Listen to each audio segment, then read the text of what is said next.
Olá pessoal, tudo bem? Como vocês estão? Hoje nós iremos conversar a respeito dos princípios do direito sucessório.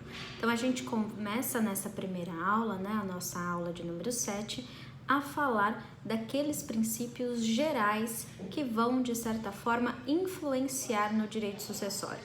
Então a gente vai conversar primeiro sobre os princípios gerais e nas próximas aulas a gente vê a respeito dos princípios específicos.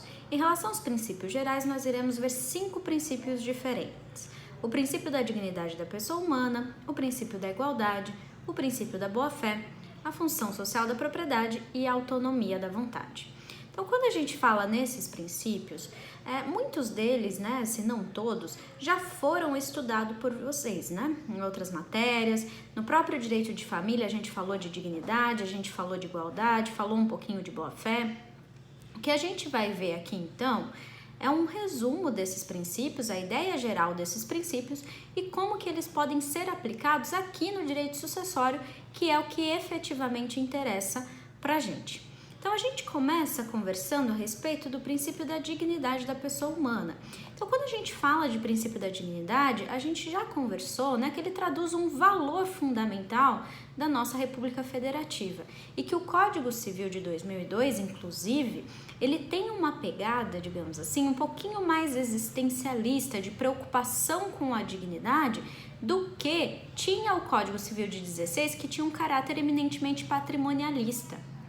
Então, a gente vê que a própria legislação já traduz esse caráter de preocupação, em um primeiro lugar, com a dignidade da pessoa, em um segundo lugar, com o patrimônio. E até mesmo o patrimônio hoje, quando a gente fala, por exemplo, de um mínimo existencial, esse patrimônio é para garantia de dignidade. Então, a gente conversa muito tanto em relação a questões de índole pessoal e patrimonial, talvez um pouco diferente do que era no direito anterior, do que era no nosso Código Civil de 16, que as questões de índole patrimonial eram mais relevantes e sobressaltavam, em relação à disciplina do Código Civil. O direito sucessório, ele é um âmbito eminentemente patrimonialista, Não tem como a gente retirar totalmente dele esse caráter de preocupação com o patrimônio, até porque quando a gente está falando de sucessão, quando a gente está falando de herança, a gente conversou sobre isso, herança nada mais é do que o patrimônio daquele falecido, Então a gente está lidando sim com questões de índole patrimonial, mas isso não quer dizer que nós não teremos preocupações com a dignidade. E a gente vê essas preocupações com a questão da dignidade da pessoa humana, por um lado, quando a gente estabelece que os herdeiros daquela pessoa serão pessoas em que há uma presunção de afeto, uma presunção de proximidade, e também quando a gente permite a exclusão de determinadas pessoas da herança por atos, por exemplo, como o descuido ou o abandono daquela pessoa que faleceu. Então, a gente vê aí preocupações em manter a dignidade da pessoa humana. Caso clássico, que a gente vê aí de indignidade, o nome já diz, que vai ser aquela pessoa que não vai poder receber a herança, a gente vai ver mais pra frente, tanto o instituto da indignidade quanto da desherdação.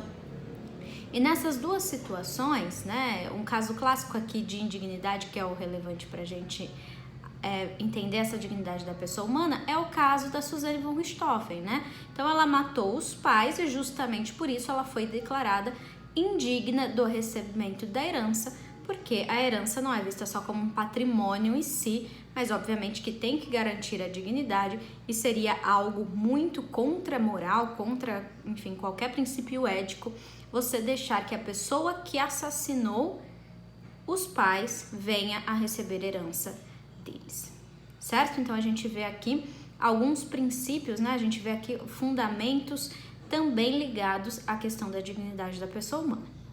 Bom, além do princípio da dignidade da pessoa humana, nós temos também o princípio da igualdade.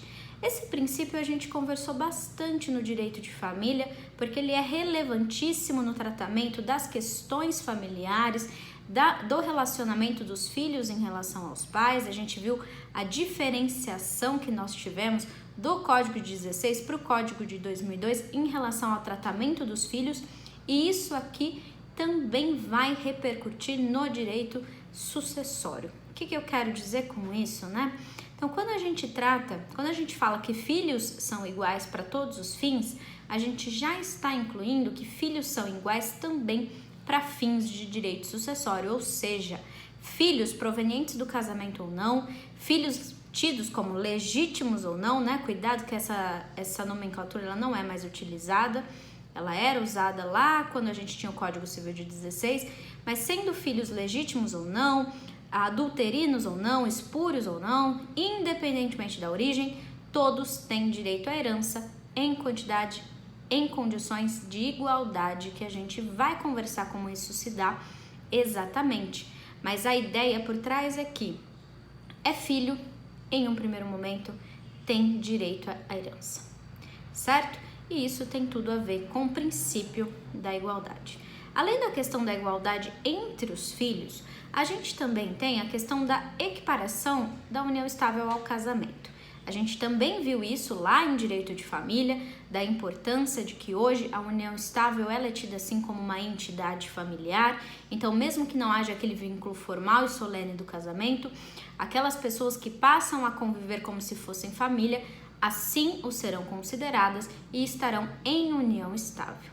E a própria Constituição Federal traz a ideia de que a união estável equipara-se ao casamento.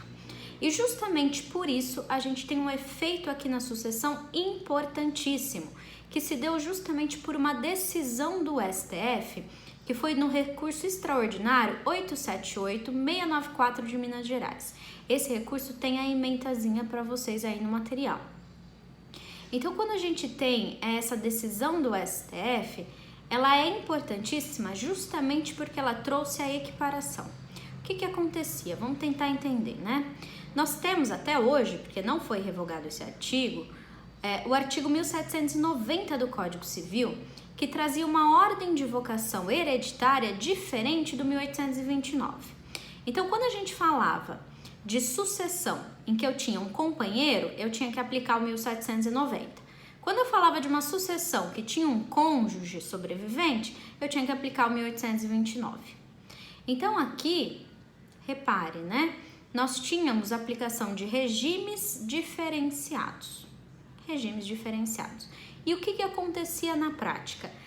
A depender da quantidade de filhos, do regime de bens, em algumas situações, aquela que era esposa ou marido, né, ou seja, cônjuge, casado, poderia receber mais ou menos do que se fosse companheiro, ou seja, estar em união estável. Então, tinha situações em que aquele que estava em união estável receberia mais e outras situações que aquele que estava em vínculo conjugal receberia mais do que se estivesse em uma união estável. Então, eram situações que eram tratamentos desiguais e não tinha um fator que determinasse aí, né, e até usando agora a nomenclatura que o Celso Antônio usa no livro que a gente já citou, né, o conteúdo jurídico do princípio da igualdade, não havia fator de discrimental que justificasse esse tratamento diferenciado.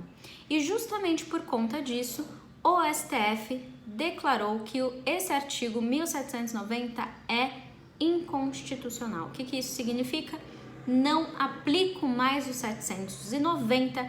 A partir do momento que teve essa decisão, será aplicado apenas o 1829, seja para a sucessão em que ficou o cônjuge sobrevivente ou companheiro sobrevivente, independentemente. Certo? Então, cuidado com isso. Todas aquelas noções que a gente conversou em direito de família, sobre o princípio da igualdade, sobre o fator de descrime, sobre igualdade material, igualdade formal, também se aplicam aqui, obviamente, né?